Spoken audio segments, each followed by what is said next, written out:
이 시간 당회장 목사님께서 다음 세대를 꿈꾸며 비상하라 이 제목으로 말씀 전하실 때 큰 은혜 받으시길 바랍니다. 목사님 나오시겠습니다. 45년 전 12명이 지하실에서 출발을 했습니다. 그것이 오늘의 영안교회의 현 주소입니다. 지금 오늘 이 시간이 하나님의 은혜입니다. 하나님의 축복입니다. 그리고 여러분 한 분 한 분의 헌신과 희생과 땀과 눈물이 여기에 스며 있습니다. 오늘 45주년을 기념하는 지금 1부, 2부, 3부 예배실에 다 들어올 수가 없어가지고 그냥 예배 드리는 겁니다. 오늘 3부 예배에 우리 450명의 우리 핸델의 메시아 이 할렐루야 이 찬양에 막 가슴이 뜨거워져요.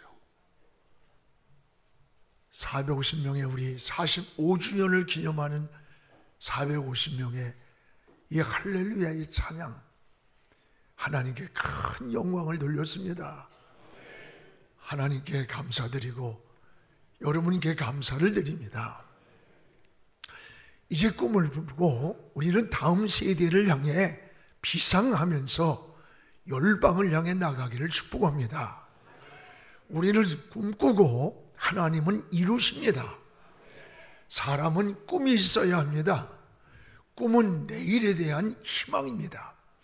꿈을 품고 사는 사람은 시간이 흘러갈수록 미래가 밝아집니다. 반면에 꿈이 없는 사람은 시간이 흘러갈수록 삶이 불안하고 무의미해지는 것입니다. 꿈은 생명이요 희망입니다. 꿈은 마치 유정란과 같습니다. 유정란과 무정란의 차이는 생명이 있느냐 없느냐입니다.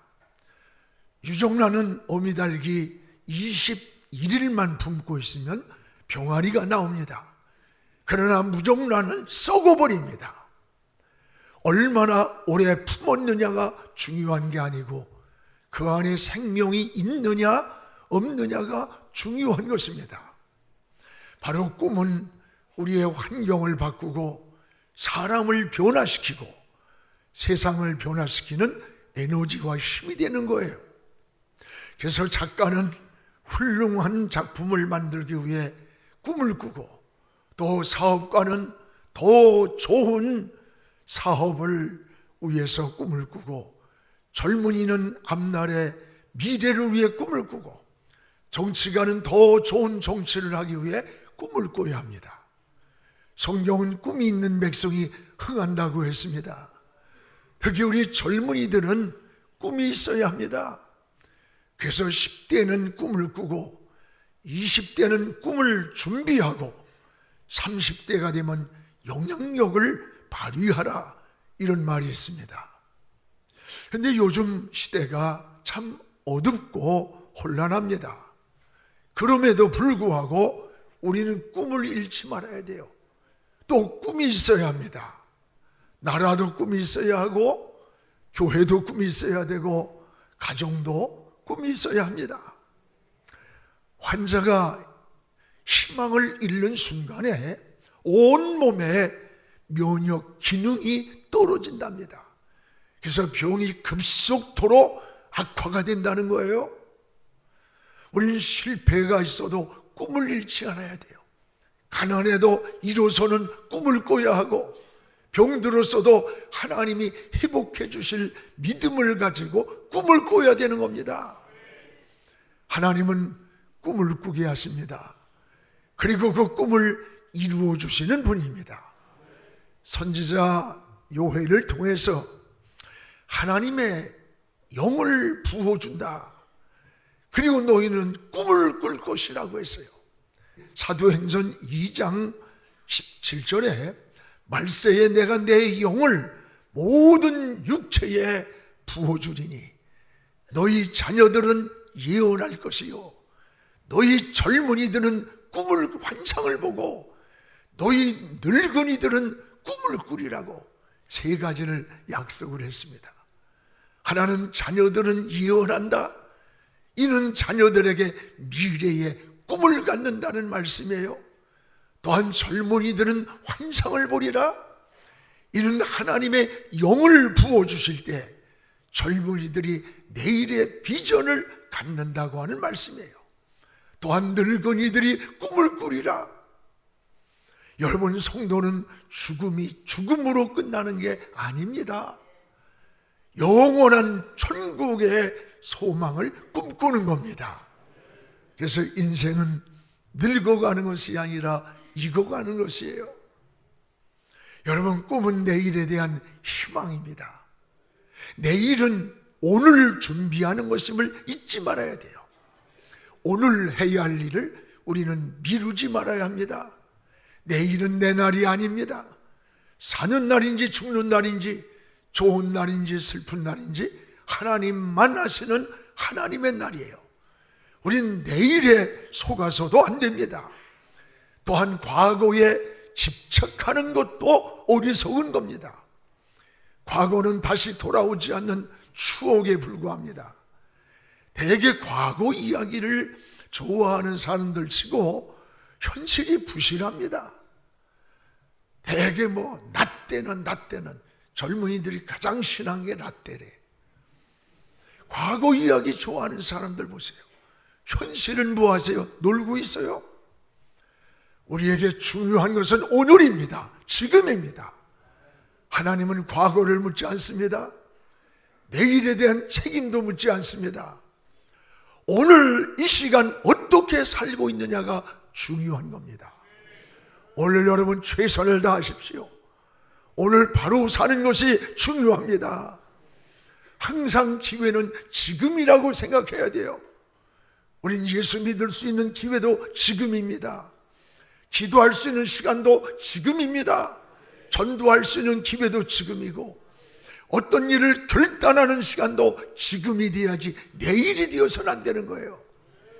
또한 다음 세대를 세우는 일도 지금입니다. 다음 세대를 잘 세워야 미래가 있어요.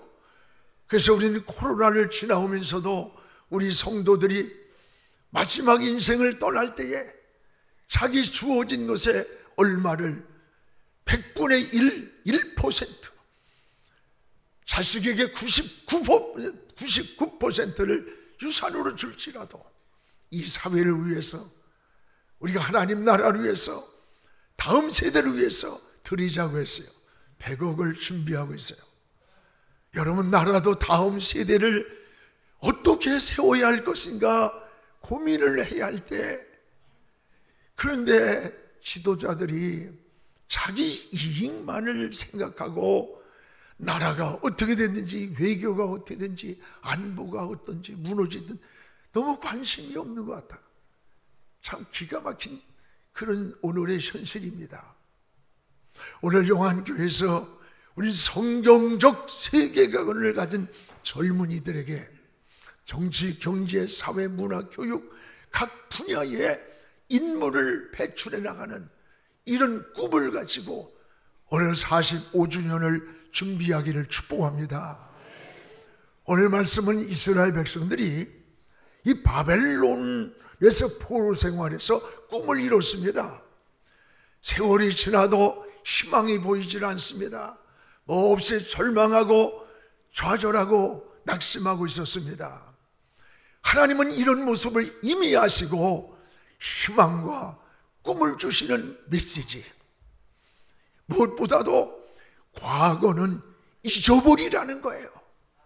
따라합시다. 과거는 잊어버리라. 오늘 18절을 우리 같이 한번 읽겠습니다. 너희는 이전 일을 기억하지 말며 옛날 일을 생각하지 말라. 여기에 두 가지 이전 일이, 옛적 일이라는 말이 나와요. 이전 일과 옛적 일은 과거를 말해. 이런 일은 기억도 하지 마라. 과거는 옛적 일은 생각하지도 말라는 거예요. 우리 여러분, 기독교의 역사관이 뭔 줄 압니까? 미래지향적인 거예요. 과거의 영광에 집착하는 것도 아니고 과거에 함몰되는 것도 아닌 거예요. 미래를 바라보고 나가는 것, 이것이 여러분 기독교 역사관입니다. 지금 이스라엘 백성들이 바벨론에서 이제 빠져나왔습니다. 이제 70년의 바벨론 포로 생활에서 고통스럽고 아픈 기억들이 얼마나 많았겠어요. 이런 쓴 기억들, 괴로웠던 기억들이 그들의 삶을 절망하게 만들었던 거예요. 여러분,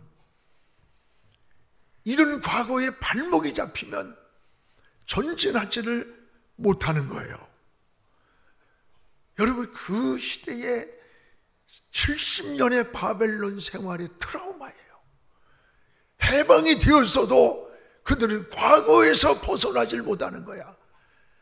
하나님은 이들을 향해서 16절에 내가 바다 가운데 길을 만든 하나님이야. 너희를 애굽에서 건져낸 하나님이야. 내가 앞으로 너희들을 위해서 더 큰 역사를 이룰 것이다. 이전 일을 기억하지도 말고 옛적 일을 생각하지도 말라는 거예요. 쓴 기억들을 버리라는 겁니다. 그렇습니다. 여러분, 과거의 집착은 우리 인생에 살아가는데 굉장한 전진의 장애물이 되는 거예요.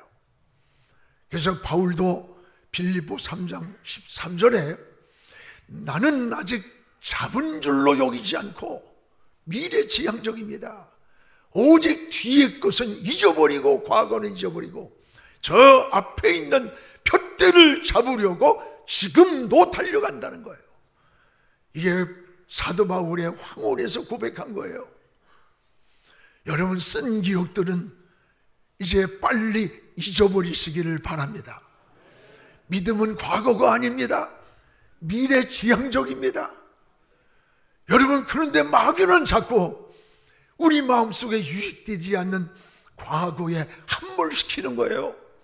과거의 쓴 기억들을 생각나게 만들고, 그래서 자신감을 꺾어놓고 분노하게 만들고 절망하게 만들고 삶을 우울하게 만드는 거예요. 온수마귀에게 속지 않기를 축복합니다. 너희는 이전 일을 기억도 하지 말아라. 옛적 일을 생각하지도 말라. 여러분, 쓴 기억이 있습니까? 하나님 앞에 진실이 고백하면 다 용서해 주시는 거예요. 기억도 안 하시는 하나님이에요. 하나님은 기억도 하는데 자꾸 여러분 되씹으면 하나님이 야, 나 잊어버렸는데 네가 얘기하니까 생각난다 그러신다고. 다 지워버리고 이제부터 과거에 얽매이지 말고 현재와 미래를 향해 전진하는 우리 영안의 식구들 되기를 주의 이름으로 축복을 합니다.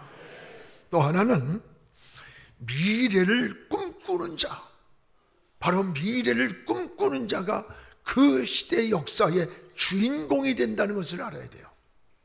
오늘 19절을 우리 같이 한번 읽겠습니다. 보라, 내가 새 일을 행하리니 이제 나타날 것이라. 너희가 그것을 알지 못하겠느냐? 반드시 내가 광야의 길을 사막의 강을 내리라. 보라, 내가 새 일을 행하리라. 이제 나타날 것이라. 너희가 그걸 알지 못했느냐? 반드시 내가 광야의 길을 사막의 강을 내리라. 미래에 꿈꾸는 자예요. 앞을 바라보는 자. 이 사람이 그 시대 역사의 주인공이라는 겁니다. 그렇습니다. 하나님은 우리의 미래를 약속하십니다.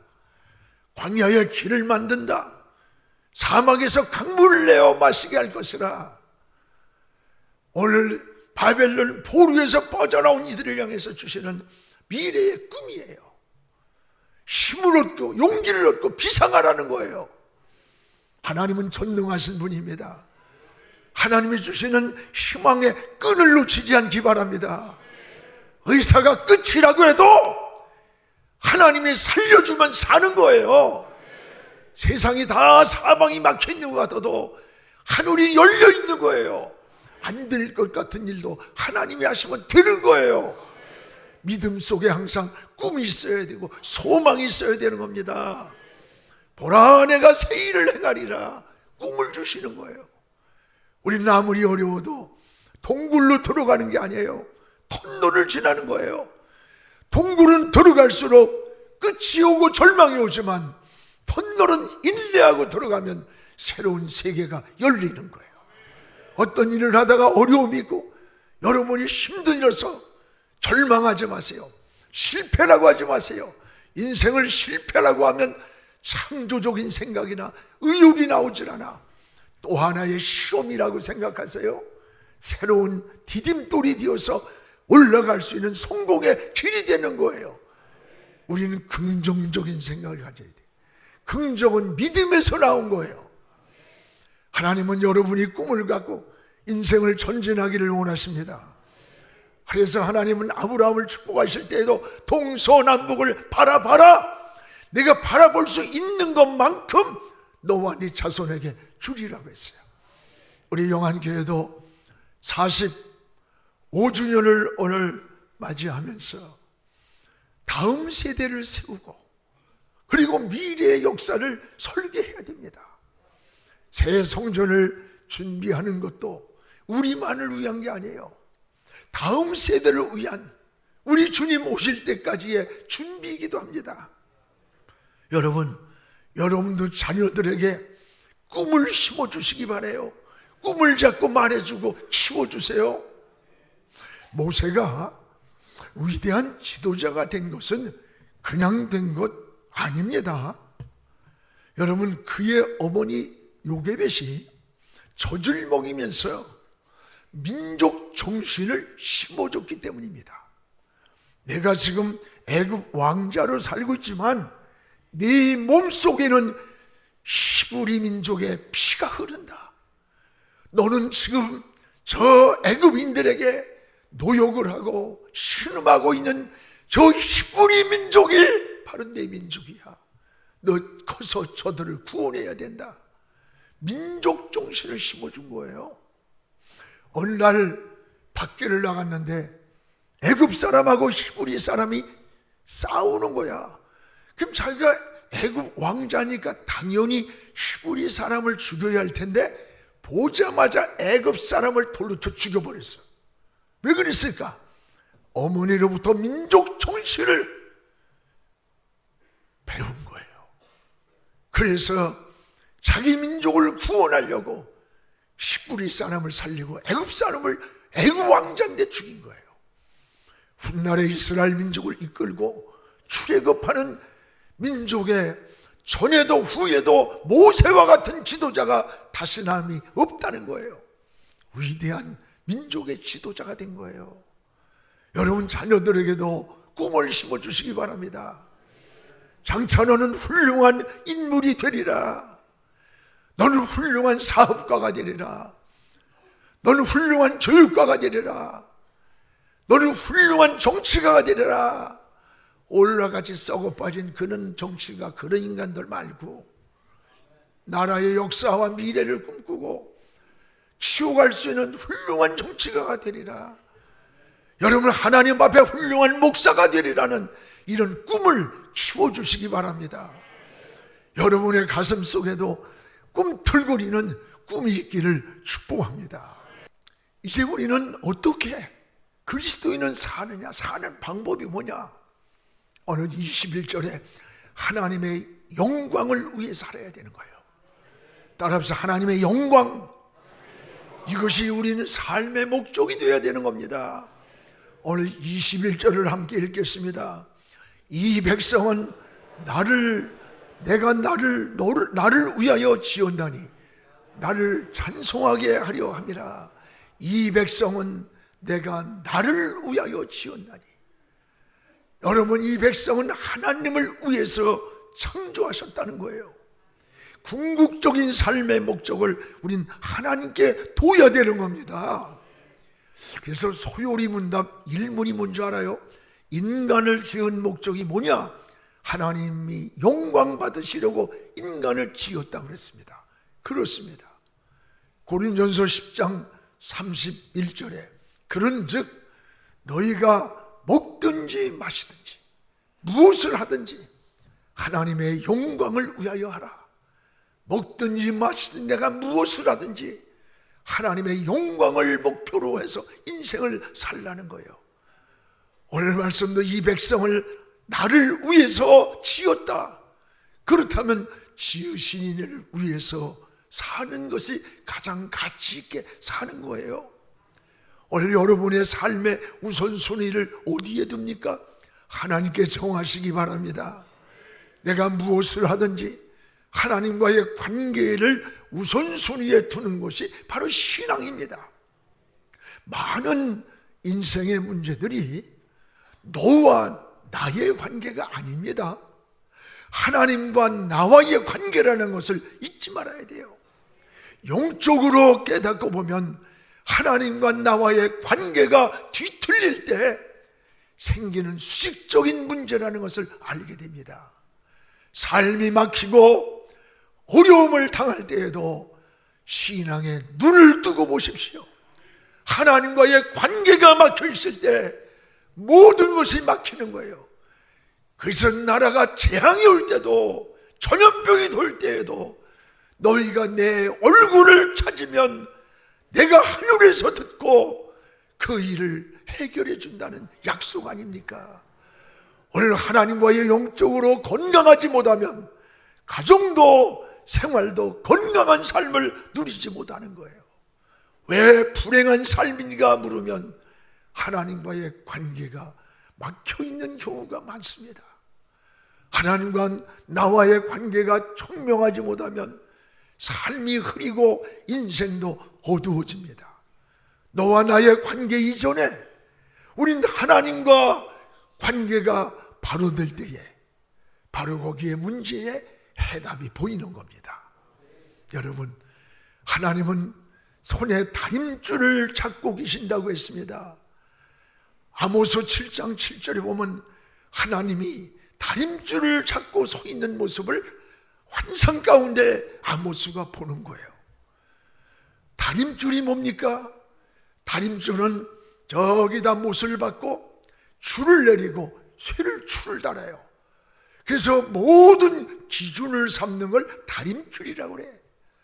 여러분, 우리가 아무리 실력이 있고 기술이 좋아도 벽돌을 쌓는데 2m, 3m를 눈대중으로 쌓으면 반드시 그 벽돌은 휘어진답니다. 다림줄이란 기준이 있어야 돼요. 오늘 우리가 살아가는 인생의 기준이 본질적으로 어디에 있느냐? 하나님이 다림줄이라 했어요. 다림줄. 하나님은 인생의 기준으로 삼고 방향을 정하고 목표를 정하라는 거예요. 여러분이 어떤 인생의 선택을 하든지 진로를 결정하든지 하나님이 다림줄이 되어서 기준을 정하고 하나님이 인생의 머릿돌이 되어서 방향을 정할 때 인생이 흔들리지 않는 거예요. 가치관이 흔들리지 않는 거예요. 그래서 오늘 21절에 이 백성은 나를 위하여 지었나니 하나님을 위해서 우리를 지었나니 여러분, 하나님의 영광을 위해서 우리의 삶의 우선순위를 정하시기를 바랍니다. 우리 사랑하는 성도 여러분, 세상이 아무리 어렵고 힘들고 혼란해도 여러분 꿈을 가지고 살아야 돼요. 꿈을 품고 비상하시기 바랍니다. 계시록에 보면은 7교회가 나와요. 주님이 나타나시는 말씀이 내가 7뼈를 붙잡고 7 금촛대 사이를 다니신다고 했어요.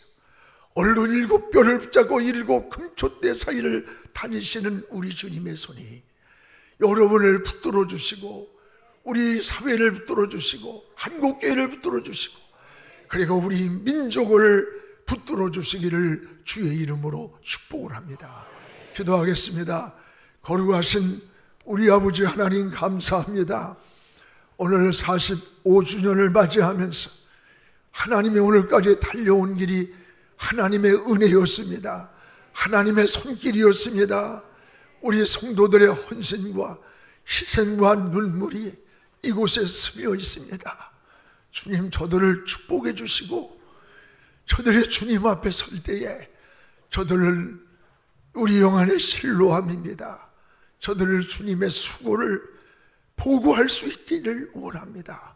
하나님, 이제 이 시대를 향해 꿈을 선포하고 다음 세대를 키우고 더 나은 축복의 나라를 이루어가는데 우리 영안교회가 작은 디딤돌 되게 하여 주시옵소서. 한국교회를 섬기는데 선한 거룩한 영향력을 허락해 주시옵소서. 예수님의 이름으로 기도하옵나이다. 아멘.